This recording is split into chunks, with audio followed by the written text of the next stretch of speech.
Tuan Biso ni ilmu Abah. Abah Azman Madah. Abah ni dia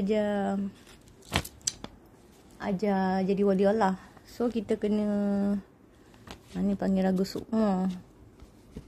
Ilmu ni sangat tinggi. Susah nak cakap. Tak semua anak murid lulus ni. Ini waktu aku tengah taklim marifat ni. Kenapa tulis macam ni? Ni ilmu ni pun sangat mahal. Yang itu yang petani tu. Tu Ibrahim belum lagi sebab dia belum dapat buang keakuan diri dia tu. Tujuh keakuan diri sebab dia main handphone, main game, dia bercampur dengan kawan-kawan dia. Dia pening sikit.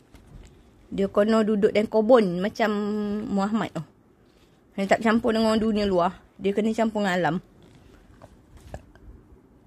Nak lelaki tu 5 amai ni.